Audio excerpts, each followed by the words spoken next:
ONG-uri. În același timp vreau să-i felicit pe toți care se implică, care ajută, fie ei simpli cetățeni, ONG-uri sau societăți. Felicitări tuturor! Mulțumesc foarte mult și noi vă felicităm pe dumneavoastră pentru că sunteți cunoscut publicului larg, aproape periodic sau nu știu, lunar, cred că făceați asta, mergeați să donați sânge și nu numai, inclusiv în campaniile de salubrizare. Știu că împreună cu familia mergeați și adunați gunoaiele din oraș și de lângă oraș. Aceste gesturi pe care noi le facem, oamenii simpli, societatea civilă, cred că merită promovate și facem asta cel puțin în cadrul emisiunii Cafeaua de Sâmbătă pe care o realizez. Am văzut, domnule Răducea, în ultima perioadă postați materiale video și faceți un apel aproape disperat la faptul că trebuie să ieșim din această stare, trebuie să muncim și trebuie să fie susținuți oamenii de afaceri, întreprinderile mici și mijlocii. Vă susțin întru totul. Acesta este și motivul pentru care sunteți invitatul meu în cadrul emisiunii. Vă mulțumesc mult. Într-adevăr, fac un apel aproape disperat, deși eu lucrez într-un domeniu care a fost afectat, dar nu atât de rău încât să trimitem oamenii acasă, să concediem sau să-i trimitem în șomaș tehnic. Dar văd că realitatea este destul de tristă, gravă, de tristă și, din păcate, după părerea mea, sper să nu am dreptate, dar cred că va veni o perioadă mult mai grea. Când va veni acea criză economică, eu cred că pe undeva prin toamnă, pentru că deja ne îndreptăm spre această criză cu pași foarte repezi. Trebuie să fim foarte realiști. Sunt cifre oficiale. Avem peste 1 milion de persoane care au fost trimise în șomaș tehnic. Avem peste 1 milion de cetățeni care s-au întors din diaspora și care nu au de muncă. Avem peste 260.000 de persoane care li s-a desfăcut contractul de muncă pur și simplu. Și toți aceștia sunt din privat. Deci va fi o perioadă cruntă din punctul ăsta de vedere. Sunt împărțite opiniile, bineînțeles, opinia generală este aceasta că nu numai România va trece printr-o criză economică, ci vedem ce se întâmplă în toate statele lumii. Din nefericire, cred că multe state vor trece și printr-o criză alimentară. Noi sper să nu ajungem în această situație. În schimb, avem această problemă cu forța de muncă. Dacă până să ajungem în această situație ne plângeam că nu aveam oameni, pe care să-i angajăm, profesioniști, pentru că mulți dintre ei erau plecați în diaspora, acum lucrurile s-au întors cu sus în jos și facem apel la cei care conduc această țară, la autorități, să găsească soluții pentru a reporni într-un fel sau altul economia. Normal că probabil aceste lucruri vor fi diferite, domnule Răducea, și vreau să comentez împreună cu dumneavoastră. Vor fi diferite și clar ceea ce se întâmplă în Craiova nu se va întâmpla în Cluj sau în Iași sau în Timișoara sau în București. Unde credeți că vom avea noi, craiovenii, doljenii, oltenii, cele mai mari probleme? Păi, în primul rând, părerea mea, am mai spus-o și sper să se fie auzit și în spațiul public, ca să înțelegem realitatea de la nivel de Craiova. Eu am lucrat în domeniul planificației, vă dau un exemplu cât de se poate de real. Am avut un angajat care, din motive personale, a renunțat și a vrut să plece. Am fost nevoit să dau un anunț pe un site, care un anunț durează de obicei 7 zile, un anunț care poate că îl dădeau acum un an jumătate, în 7-8 zile mă sunau maxim 6-7 persoane. Am dat acest anunț la ora 9 dimineața, până la ora 5 m-au sunat 53 de persoane. Deci realitatea aceasta este. Deci situația este foarte gravă. Părerea mea este că noi trebuie să găsim, dar asta trebuie să vină și de la nivel național. Trebuie să găsim un echilibru între măsuri de austeritate și măsuri economice pentru mediul privat. Pentru că dacă nu strângem cureaua, pentru că e o regulă de aur, în perioada de criză trebuie reduse cheltuielile bugetare la maxim. De aceea eu am făcut și anumite propuneri din punct de vedere al măsurilor de austeritate, dar cei de la nivel național, decidenții, guvernanții, trebuie să ia legătura și cu mediul de afaceri, dar trebuie să se miște foarte repede. Nu pot să aștept. Au zis la un moment dat că vor include șomajul în șomaj tehnic și anumite categorii de bugetari. Au zis, a rămas la stadiu de vorbe. Au trecut aproape 2 luni de criză. Și problema este că această criză, din fericire la noi, a fost mult mai, din punct de vedere sanitar al coronavirusului, la noi a fost un pic mai ușoară Da, mai față ușoară. de alte state. Dar trebuie să ne gândim că aceste state care, deși au avut criza mult mai accentuată, mult mai gravă, S-au mișcat mult mai repede grave, economic. s-au mișcat, au trecut criza sanitară pe planul 2 și acum se gândesc și deja au luat măsuri pentru relansarea economiei, ceea ce trebuie să facem și noi. Din punctul ăsta de vedere, de exemplu, guvernul e de felicitat pentru că au închis școlile în perioada aia, cele 2 săptămâni critice, din punctul ăsta de vedere, jos pălăria pentru ei. Dar gata, a trecut. Haideți să venim cu măsuri economice în echilibru cu măsuri de austeritate, pentru că nu poți să omori privatul, pentru că privatul, vă dați seama, dacă a trimis 1 milion de șomeri în șomaj tehnic, dacă a închis peste 260 de contracte de muncă, le-au desfăcut pur și simplu. La mulți angajați le-au redus contractele de la 8 ore la 4 ore sau la 2 ore. Da. Mulți, din câte știu eu din privat, i-au trimis acasă în concediu de plată, fără plată. Da. Ceea ce vă dați seama că... automat asta înseamnă că de la buget, așa, din câte am înțeles eu, deja au încasări mai mici cu 30-40%. Da.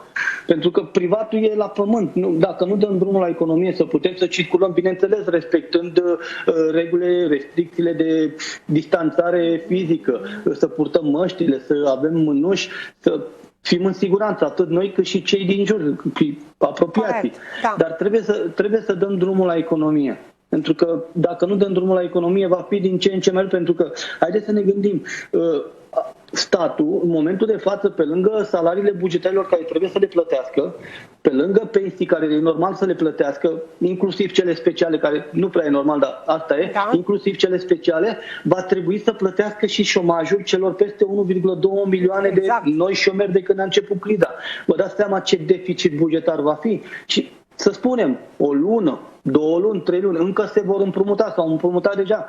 Condițiile de împrumutare, pentru că riscul de a fi împrumutat, noi acum prezentăm un risc mult mai mare. Dobânzile vor fi mult mai mari. Corect, da. Ne mai împrumutăm o lună, 2, deși vin și niște ajutoare de la Uniunea Europeană, jos pălăria.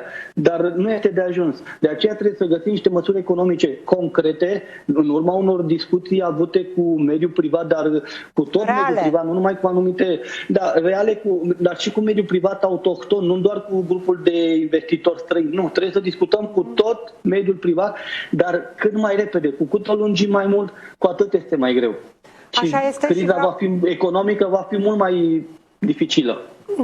Aveți întru totul dreptate, cel puțin din punctul meu de vedere, și concluzionând sau pe scurt, da, pe de-o parte știți foarte bine că la sfârșitul fiecarei luni erau cozi, da, la direcțiile generale ale finanțelor publice, acum erau 2-3 persoane, da, vă spun pentru că eu am fost acolo.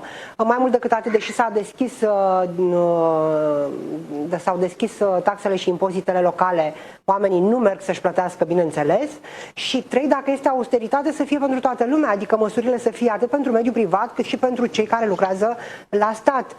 Nu spun acum toată lumea să stea acasă și să rămână fără serviciu, nici vorbă. Avem nevoie de consum, avem nevoie de o societate dinamică și avem nevoie de bani în piață.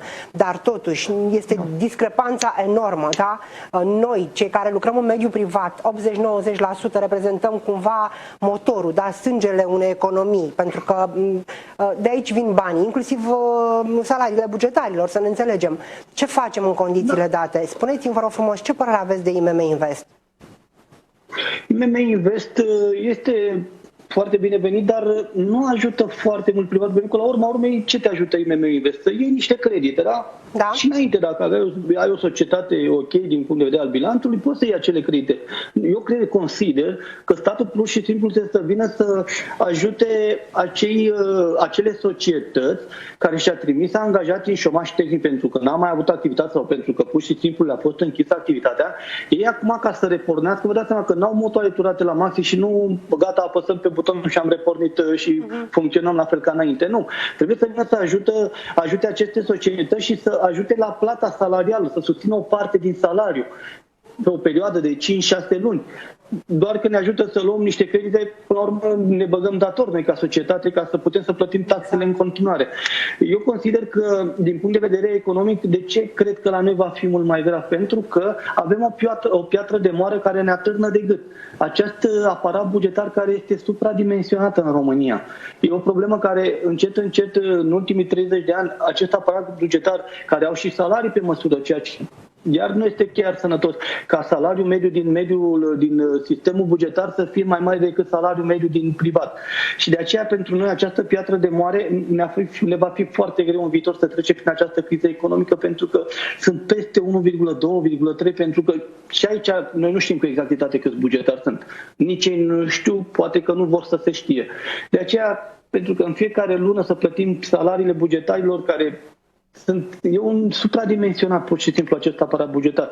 De aceea, printre propunerile mele de austeritate era să reducem salariul cu 25% pentru anumite categorii de bugetari, nu pentru toți, eventual pentru, nu știu, pentru medici, nu trebuie redus pentru cei din MAI, din armată sau din educație, dar sunt anumite categorii de bugetari care au un salariu mai mare de 2500 de lei net, nu știu, 3-4.000 de lei în sus, să aplicăm doar pentru o perioadă scurtă de 5-6 luni o tăiere de 25%. Consider că un bugetar care avea salariul 4.000, dacă îi se taie 25% pe o perioadă de 6 luni, cred că poate să trăiască foarte bine cu 3.000 de lei. În schimb, de exemplu, dacă noi am trimis în șomaj, o societate a trimis în șomaj o persoană care lua 2500 de lei salariu, când va fi trimis în șomaj doar pentru 6 luni, el va lua decât 350 de lei șomaj pe o perioadă de 6 luni. El cum se descurcă? Cum plătește facturile? Cu ce ia mâncare la copii? Medicamente, chirie, întreținere? Ba mai mult, oamenii care s-au întors din diaspora, cei români care sunt frații noștri, care n-au plecat de bine. Pur și simplu au plecat să-și ajute copiii, părinții. Acei români care s-au întors din diaspora, care au lucrat, peste 1 milion de români, aceia nici măcar un leu nu ia, nici de la șomaj. Trebuie să îi ajutăm. Nu, sunt frații noștri. Când făceau post și votau, pentru că și ei sunt alături de noi, pentru că miliardele de euro care ei le-au trimis în economie, pentru că acei bani care i-au trimis acasă s-au regăsit în economie, au circulat și au creat fonduri, au creat o creștere economică din care a trebuit să plătim și acest bugetar. Piața imobiliară, domnule Răducea, știți foarte bine că a înflorit, cred că în proporție de 30-40% datorită acestor oameni care și-au cumpărat sau și-au construit case. Într-adevăr, situația va fi, nu știu, sper să nu fim atât de propostioși și să nu dăm mesaje cât se poate de negative, pentru că oricum populația este în aceste momente probabil mult debusolată decât ne imaginăm noi clar, dar avem nevoie de realitate, așa cum spuneați și dumneavoastră, și de măsuri. Nu sunt specialistă și nu știu ce înseamnă vorba dumneavoastră să fie acolo, nu poți să apeși pe buton să relansezi ceva, dar cred că trebuie o gândire colectivă și ceea ce propuneați dumneavoastră, adică să ne punem la masă sau să se pună la masă cei care sunt implicați în mod direct, mediul privat, cei care, începând de la cei mici care au avut 1, 2, 3 angajați, până la inclusiv multinaționale care au sute de angajați, împreună cu cei care coordonează sau cei mai buni finanțiști. Aș căuta cei mai buni finanțiști la ora aceasta din România și aș aduce la masă pentru a găsi soluții. Această criză este un moment istoric pentru România. Dacă noi luăm măsurile corecte și concrete, noi putem pur și simplu să dăm un restart României și să plecăm, pentru că în ultimii 30 de ani au fost niște informații ambigue, chiar n-a fost ok, de-aia au fost nevoiți să plece milioane de români din țară. De-aia zic că este un moment și dacă noi luăm măsurile corecte împreună cu finanțiști și cu oameni profesioniști care au experiență, România se poate relansa. Spre exemplu, au luat decizia acum câteva zile, domnul Iohannis, să închidă școlile. Eu nu spun că este o măsură rea, pentru că sănătatea copiilor este prioritară, dar consider că această măsură de închidere a școlilor trebuia să vină un pachet de măsuri concrete. Ce facem? Că avem peste 500-600 de mii de copii în mediul rural care nu au posibilitatea să-și țină cursurile online, pentru că ei nu au acces la internet, nu au calculator, nu au tabletă. Ce facem cu părinții care poate de bine de rău, după 15 mai când se ridică starea de urgență și acele restricții se vor întoarce la serviciu? Ce vom face cu acei... Unde își lasă copiii? Și o chestie care tot la fel pe mine m-a dezamăgit. Au ieșit, au luat această măsură și n-au spus nici măcar un cuvânt despre învățământul privat, despre privat. Pentru ei privatul nu există. Nu se gândesc că în învățământul privat sunt peste 150 de copii care învață învățământul privat. Avem peste 20.000 de cadre didactice și nedidactice. Ce fac aceia care, la urma urmei, în cele 1000 unități de învățământ privat, aceștia aduceau bani la buget, eu știu, undeva la 2 miliarde jumate pe an de Da, lei. sunteți implicat pentru că soția dumneavoastră are 2 grădinițe. Da, și cunosc foarte bine. Cunoașteți foarte bine situația. Apropo de ceea ce îmi spuneți, să știți că în emisiune sper să intrăm în legătură directă chiar cu inspectorul școlar general Monica Sună pentru a răspunde acestor întrebări și mă bucur că ați ridicat această problemă. Înțeleg că dacă până acum eram contactați să ajutăm echipa medicală sau echipele medicale din linia întâi, acum ni se cere sprijinul să căutăm și să găsim soluții, să ducem tablete și calculatoare copiilor din mediul rural.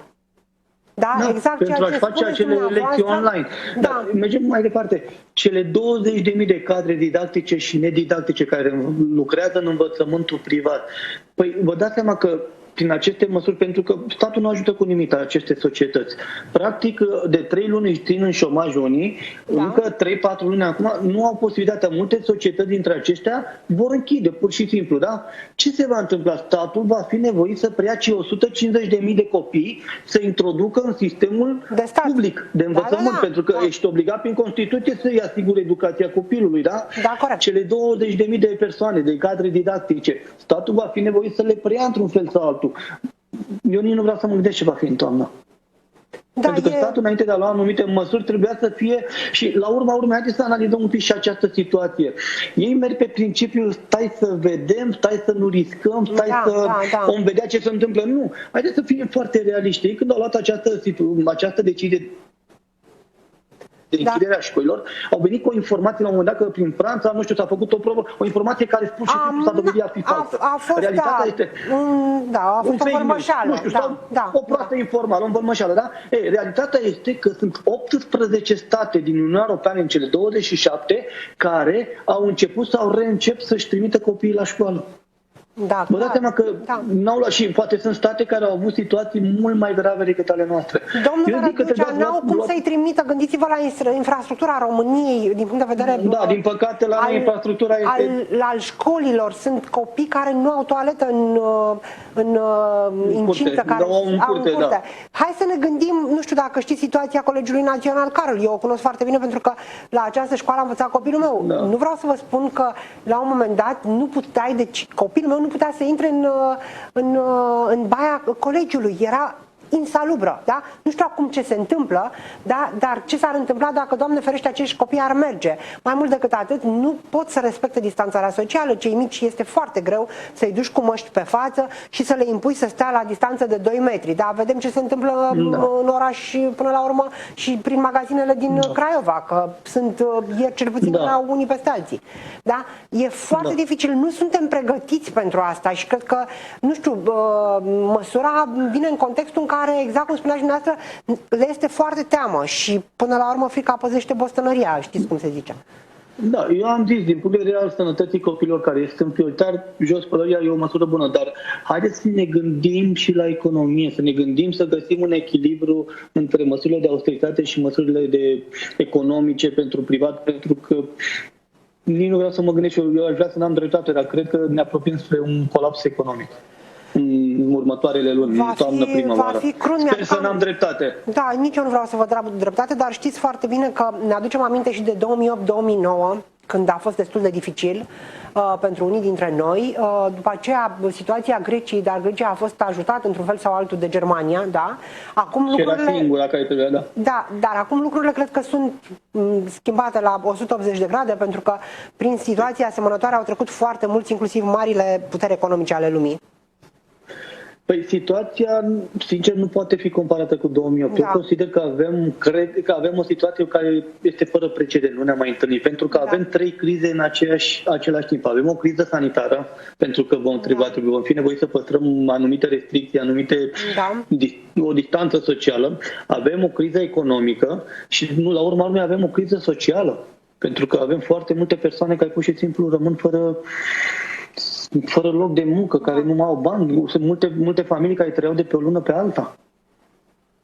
De aceea trebuie să luăm niște măsuri care trebuie să fie chiar dacă nu sunt populiste, pentru că eu înțeleg PNL-ul că e o perioadă de an electoral și nu putem să luăm anumite măsuri nepopulare, dar totuși trebuie să găsim, pentru că riscăm să intrăm în colaps economic.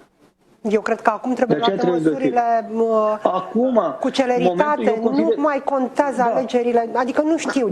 Eu consider că deja este târziu, eu consider că din prima zi a stării de urgență trebuiau să vină cu anumite măsuri de austeritate, spre exemplu să introducă în șomaj tehnic și anumite categorii de bugetari, nu cei din lumea întâi, dar sunt foarte mulți bugetari care au stat acasă în această perioadă, nu trebuie să ne ascundem după deget. Au stat acasă, dar ei au primit salariul în întregime, ceea ce nu este corect. Pentru că, vă dați seama, trebuie să facem economie la bugetul de stat. Și totuși, văd și o parte bună a acestei crize. Eu văd că aparatul bugetar poate funcționa cu mai puțin bugetari care sunt la serviciu. Deși economia nu îi poate la turație maximă. Văd în același timp că aparatul bugetar se poate digitaliza. Mai țineți minte că eu tot timpul am fost pentru digitalizarea României și a instituțiilor și pentru descentralizare, să nu mai depindem de centru tot timpul, pentru autonomie locală, să spunem așa. Dar și digitalizarea, pentru că se poate face o debirocratizare prin digitalizare. Și văd că în această criză s-a putut digitaliza. Nu e ușor de făcut digitalizare. Dar v-am mai spus, avem un aparat supradimensionat și, din păcate, anumite categorii de bugetari, pentru că nu vreau să-i bat pe toți, pentru că printre ei sunt și oameni care au experiență, oamenii care chiar își fac treaba și care sunt devotați și jos pălăria pentru aceștia. Dar, din păcate, pe lângă aceștia sunt cel puțin 20-30% de oameni care nu justifică existența. Corect. Iar dacă noi trecem la o digitalizare, chiar nu-și vor mai justifica existența și nu știu ce. De adică este un moment istoric în care putem să luăm anumite măsuri care să echilibrăm un pic situația. Și cu aparatul bugetar eu am soluții și pot să spun, pentru că trebuie să venim cu soluții pe termen lung. Aparatul bugetar este supradimensionat, da? Da. Se știe că în medie iasă cam 3% din aparatul bugetar iasă la pensie anual. Haideți să blocăm pe o perioadă de 5 ani, să blocăm angajările în sistemul bugetar și automat un 10-15% din personalul angajaților din sistemul bugetar se reduce. În același timp sunt, de exemplu, sunt birouri, sunt instituții care sunt supraaglomerate. E o chestiune organică, practic. Da. Deci nu dai pe nimeni putem afară. Reduce aparatul, nu dăm pe nimeni afară, pentru că la urma urmei trebuie să înțelegem și pe ei că au și familii, au și ei rate la bănci. Dar nu mai angajezi pe o perioadă de timp. Dar pe o perioadă de 5 ani nu mai angajăm și reducem aparatul bugetar cu 10-15%. Asta e o soluție pe termen lung care cred că e de bun simț. Și vă dați seama, cu o digitalizare implementată în același timp cu o digitalizare forțată. Și în același timp sunt instituții care într-adevăr sunt supra-solicitate, nu fac față, sunt poate birouri în aceeași instituții care lucrează la foc automat și în schimb în alte birouri termină munca pe o lună în 3-4 zile. Taie frunze la câini. De-aia trebuie găsit mutat din birouri de nu fac nimic ca să ne mutăm în birouri unde chiar e nevoie de forță de muncă și găsit un echilibru. Da, bine, acum să nu înțelege, telespectatorii să nu înțeleagă dacă există, nu știu, o chestiune strict legată de bugetar, pentru că sunt oameni care muncesc foarte mult. Gândiți-vă la cei care lucrează cu bătrânii, care sunt în direcțiile de asistență socială. Gândiți-vă la cei care lucrează, nu știu, în regii de administrare a domeniului public. Dar vorbim acum de cei care lucrează în aparatele administrative, în birouri, în mare parte, și mai degrabă să luăm 25% de la aceștia și să-i dăm la cei care lucrează și sunt tot bugetari și lucrează cu publicul, sunt expuși, așa cum spuneați, polițiști, jandarmi, uitați-vă prin ce trec cei care au fost în linia întâi, să spunem așa, da? Din păcate. Da. De exemplu, haideți să vorbim un pic și de pensiile speciale, da? Au promis că vor tăia pensiile speciale într-o lună când vor intra la guvernare. Au trecut 6 luni, n-au tăiat nicio pensie specială. Există 2 proiecte de lege, atât USR-ul cât și PNL-ul are proiecte de lege în Camera Deputaților, care poate sunt ok. Eu sunt de părere că aceste pensii speciale, care majoritatea am înțeles că 80% ar fi în sistemul militar, în MEAI. Eu sunt de părere că acești militari chiar trebuie să primească pensie specială. Dar trebuie să primească pensie specială cei care au fost în linia întâi, care au fost pe stradă, care au fost pe front, nu cel care a stat contabilul, juristul sau bucătarul de la restaurantul armatei. Acela nu cred că trebuie să beneficieze de pensie specială, pentru că pur și simplu n-a făcut cu nimic special față de ceilalți. Atunci și medicii ar trebui să primească pensie specială, și asistenții, și infirmierele, tot, și vânzătoarele de la magazin. În această perioadă sunt mai expuse decât un medic. Da, Deci, da, adică trebuie găsit un echilibru. Anumite persoane chiar trebuie să primească pensie specială și una dintre măsuri să introducă imediat impozitarea cu 90% a tuturor pensiilor speciale care sunt mai mari de 3500 de lei. Este proiect, dar trebuie implementat. În același timp, eu consider că în această perioadă grea, instituțiile statului trebuie să primească de la buget strictul necesar. Bani pentru salarii și bani pentru funcționare. Nu mai renunțăm la achiziții de borduri, de panseluțe, de organizarea de festivaluri sau cheltuieli care nu se justifică pur și simplu. Nu mai au cum să facă festivaluri, da. Dar da, este o situație fără precedent, așa cum spuneați și dumneavoastră. Sunt multe lucruri de discutat și mă bucur foarte tare pentru că sunteți un analist pertinent, cu bun simț și cel puțin analizele pe care le faceți sunt cât se poate de corecte și de realiste din punctul meu de vedere. Spuneți-mi cum vi se pare acum, și vreau să fiți sincer, lăsând la o parte și partea politică, ați fost implicat politic, dar mai degrabă în ultima perioadă ați trecut de cealaltă parte a baricadei, de partea societății civile, și ați făcut niște gesturi fantastice, apreciate de altfel de foarte, foarte mulți craioveni. Da? Și nu numai, pentru că am văzut postările dumneavoastră care au mii de aprecieri. Spuneți-mi acum, cum vi se pare orașul Craiova și cum vi se pare că a fost gestionat? V-am zis, lăsând la o parte, nu știu, poate micile fricțiuni pe care le-ați avut, nu știu, în altă perioadă, da? Cu cei implicați politic. Din punct de vedere, bine, unii din punct de vedere politic sunt unii care din păcate nu au înțeles că în această perioadă trebuie să lăsăm politica la o parte. Eu dacă fac anumite comentarii din punct de vedere economic le fac pentru că sunt conectat la realitate. Exact, sunteți acolo. Eu în această perioadă eu am muncit în fiecare zi, n-am dat nici măcar o persoană afară, n-am trimis în șomaj afară nici măcar o persoană, nici măcar șomaj tehnic. Aveți o fabricuță de pâine? Da, lucrăm în panificație, avem peste 20 de angajați și am uitat, deși și la noi a scăzut producția foarte mult, pentru că multe familii au luat sacul cu făină, au plecat la țară să se protejeze și vă dați seama că a scăzut bătrânii care nu mai au voie să iese. Da, a scăzut foarte mult consumul, n-am mai câștigat nimic, chiar am venit cu niște bani de acasă, dar am supraviețuit. Gândiți-vă că în această perioadă sunt mulți antreprenori care vin cu bani din propriul buzunar ca să își plătească salariile angajaților, ca să supraviețuiască și speră că economia să repornească cât mai curând. De-aia apelul meu este destul de disperat să dăm drumul la economie. Pentru că dacă nu dăm drumul la economie, guvernul trebuie să înțeleagă că dacă privatul nu produce, nici bugetarii nu se mai primească bani, că nu mai au de unde. Au încasări cu 30-40% mai mici la buget și inclusiv la impozite și taxe locale. Despre ce vorbim? Bun, e o situație destul de delicată. Craiova consider că din punct de vedere va fi foarte greu, pentru că principalul nostru agent economic, să spunem așa, este Fordul, care Dacia deja a dat drumul. Fordul o să reia activitatea acum pe 4 mai, am înțeles, dar haideți să ne gândim realist. O să-și reia activitatea la motoarele turate la minim, pentru că cererea e la un nivel istoric. Cine crede că mai stați și Craiova s-a dezvoltat foarte mult pe consum, să fim realiști, adică existau foarte mulți bani care veneau din afară, și din păcate partea de producție nu era foarte dezvoltată în acest oraș. Da, din păcate, puterea de consum banii vor fi mult mai puțini, iar sunt familii care, vă dați seama că vor avea grijă de bani, vor fi mai reticenți, nu vor mai consuma cum consumau înainte. Și va fi o situație destul de delicată. Bun, deci Craiova, spuneți că unii n-au înțeles, unii politicieni continuă să-și facă poate campanie. Din păcate, unii politicieni sunt în campanie și stau să arunce cu noroi unii în alții, în loc să se pună un pic la aceeași masă, să încerce să găsească soluții, să vedem ce se poate face pentru Craiova din punct de vedere economic, pentru că principala problemă a noastră, ca și a României, va fi în toamnă, iarnă, primăvară, va fi problema economică, care vă dați seama că este destul de delicată.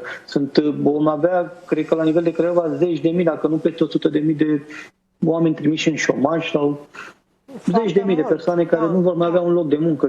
Nu 100.000, Nu, 100.000 sper că nu, dar vor fi, eu sper să nu fie niciunul, vă spun sincer, dar mi-e greu să înțeleg. să cred că nu va fi așa. Din păcate, asta este realitatea. Vă mulțumesc foarte mult și vă mai așteptăm în emisiunile noastre. Vă urmărim în continuare pentru că am văzut pe canalul nostru de YouTube, pe Facebook, postați analizele care le faceți, așa cum spuneam puțin mai devreme, pertinente și cât se poate de reale, din punctul meu de vedere. Mulțumesc foarte mult, domnule Răducea, și vă așteptăm alături de noi și să vă implicați în continuare în campaniile umanitare.